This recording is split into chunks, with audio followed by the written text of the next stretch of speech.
को लापरवाही कह लीजिए, रंगदारी कह लीजिए या फिर गुंडई कह लीजिए। एक नायब तहसीलदार की गाड़ी में एक लड़का 30 किलोमीटर तक फंसा चला आता है, लेकिन नायब तहसीलदार साहब को यह नहीं पता होता कि मेरी गाड़ी से किसी का एक्सीडेंट हुआ और वो 30 किलोमीटर तक इसी गाड़ी से खिंचा हुआ लाश बन के चला आया। नमस्ते, मैं अश्विनी श्रीवास्तव, आप देख रहे हैं द नेक्स्ट पोस्ट। मामला है बहराइच के नानपारा मार्ग का। नायब तहसीलदार साहब तहसीलदार की गाड़ी लेके किसी चेकिंग में निकलते हैं। अब खबर बनाने तक ये नहीं पता चल पाया है कि वो चेकिंग करने जा रहे थे या फिर चेकिंग करके लौट रहे थे। उसी मार्ग पे एक मोटरसाइकिल से उनकी गाड़ी का भिड़ंत हो जाता है। अब भिड़ंत होने के बाद वो लड़का बुरी तरीके से घायल हो जाता है और किसी तरीके से उनकी गाड़ी के चक्के में या फिर कहीं फंस जाता है और उसके बाद वो गाड़ी उस जगह से लेके 30 किलोमीटर दूरी तय कर लेती है, तहसील पहुंच जाती है। तहसील पहुंचने के बाद जब नायब तहसीलदार साहब गाड़ी से निकलते हैं तो देखते हैं उनकी गाड़ी में कोई लड़का फंसा हुआ है और उसकी बॉडी पूरी तरीके से जख्मी हो चुकी है और वो अब इस दुनिया में नहीं रहा। इतना देखते ही वहाँ अफरा तफरी का माहौल फैल जाता है। फिर उसके बाद ये मामला जिलाधिकारी साहिबा के पास पहुंचता है। जिलाधिकारी साहिबा क्या कहती हैं, जरा सा सुन लीजिए। रामगांव क्षेत्र में जो एक बाइक की और गाड़ी की दुर्घटना की बात संज्ञान में आई थी, जो तहसीलदार साहब की गाड़ी थी, लेकिन उसमें नायब तहसीलदार सेंटर की चेकिंग करने के उपरांत जा रहे थे। तो ये चीज़ संज्ञान में आई कि वहाँ पर एक डेड बॉडी जो है वो गाड़ी के साथ में तहसील तक गई थी और इसमें प्रथम दृष्टा नायब तहसीलदार, क्योंकि उनकी जानकारी में नहीं आया, तो उनके निलंबन की संस्तुति की गई है और इसके साथ साथ इस प्रकरण में एफआईआर दर्ज करने के भी निर्देश दिए गए हैं। होगा, एक बातों पे आपने गौर किया क्या जिलाधिकारी साहिबा के? क्या उन्होंने क्या कहा? डेड बॉडी गाड़ी के साथ तहसील तक आ गई।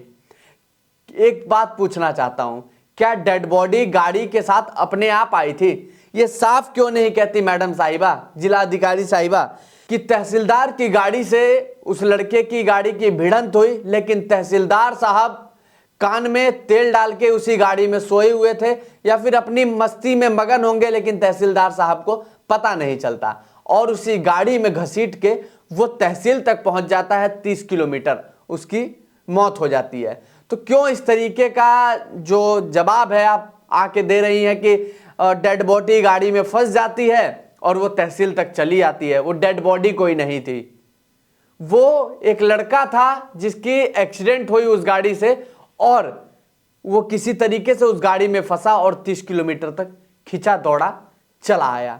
अब यहां सवाल यह बनता है, क्या आखिरकार नायब तहसीलदार साहब किस दुनिया में खोए हुए थे? उसी गाड़ी, जिस गाड़ी में वो बैठे हुए थे, उसी गाड़ी में ही तो उस लड़के की लाश फंसी हुई थी, वो लड़का फंसा हुआ था और उनका ड्राइवर वो किस तरीके से गाड़ी चला रहा था? यहां तमाम सवाल खड़े होते हैं। क्या तहसीलदार साहब इतने बड़े लापरवाह हो गए या फिर अपनी पोस्ट की गर्मी की वजह से साहब को यह नहीं दिखा कि उनकी गाड़ी में कोई लिपटा हुआ है और 30 किलोमीटर तक खींचा चला आया? 2, 4, 5 किलोमीटर तक समझ में आता है, लेकिन 30 किलोमीटर तक कोई खींचा चला है, ये कोई छोटी बात है क्या? अब यहां इस मामले को सोची समझी साजिश कहा जाए या फिर एक हादसा कहा जाए?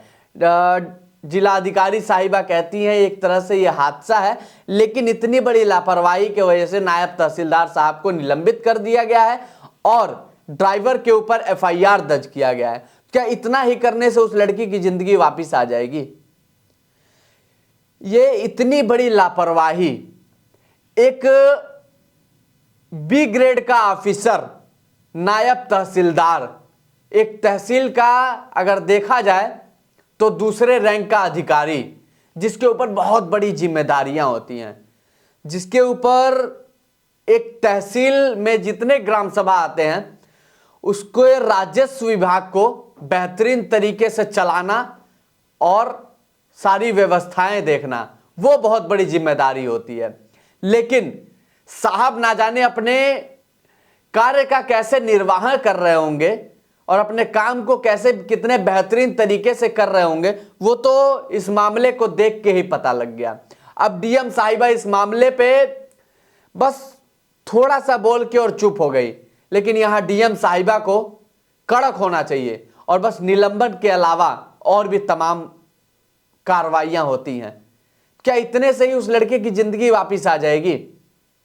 और जो इनका ड्राइवर था वो कहां किस तरीके से भांग खा के गाड़ी चला रहा था कि उसने उस पे भिड़ा दिया, और भिड़ाने के बाद यह भी उसको नहीं पता चला कि मेरी गाड़ी से कोई 30 किलोमीटर तक घसीटा चला आया। अगर किसी हाईवे पे किसी की गाड़ी थोड़ी सी लड़ जाती है तो उनको पता चल जाता है कि ये भांग खा के गाड़ी चला रहा था या फिर क्या क्या करके गाड़ी चला रहा था। और तहसीलदार साहब क्या कैसे बैठे हुए थे कि उनको ये नहीं पता चला। हो सकता है भैया गुमान होगा तहसीलदार साहब को कि भैया हम तहसीलदार हैं और आगे पीछे काहे देखें, हमारा ड्राइवर तो है ही है, वो चला ही रहा है अच्छे से गाड़ी, कोई दिक्कत ही नहीं है। तो तहसीलदार साहब आप जहां भी हो, जिस जगह पे भी हो, वहां से आपको अपने कार्य का निर्वहन करना चाहिए। आप जांच करने गए थे, आप अपने ही क्षेत्र में गए थे, तो क्या आप अपनी गाड़ी के शीशे को डाउन करके ये भी नहीं देख सकते थे कि आखिरकार हुआ क्या?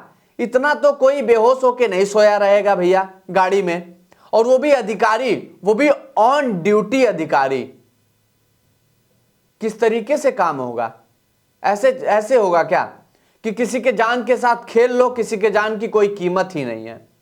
आप एक अधिकारी हैं तो इसका मतलब थोड़ी जो मर्जी करेंगे, इस तरीके से काम नहीं चलेगा। और इनके ऊपर कड़ी से कड़ी कार्रवाई होनी चाहिए, और ड्राइवर के ऊपर जो एफआईआर दर्ज हुआ है और जल्दी से जल्दी उस पर भी बड़ी कार्रवाई होनी चाहिए। बाकी इस मामले पे आपकी क्या राय है हमें कमेंट सेक्शन में जरूर बताइएगा। बाकी आपके सामने लगती है कि ऐसी कोई खबर है जो हमारे दिखाने से हो सकता है कि समाज में आपकी बातें उन लोगों तक पहुंच पाए, तो भी हमें कमेंट सेक्शन में बताइएगा। बाकी आपकी क्या राय है वो भी बताइएगा। नमस्ते, मैं अश्विनी श्रीवास्तव, देख रहे थे द नेक्स्ट पोस्ट।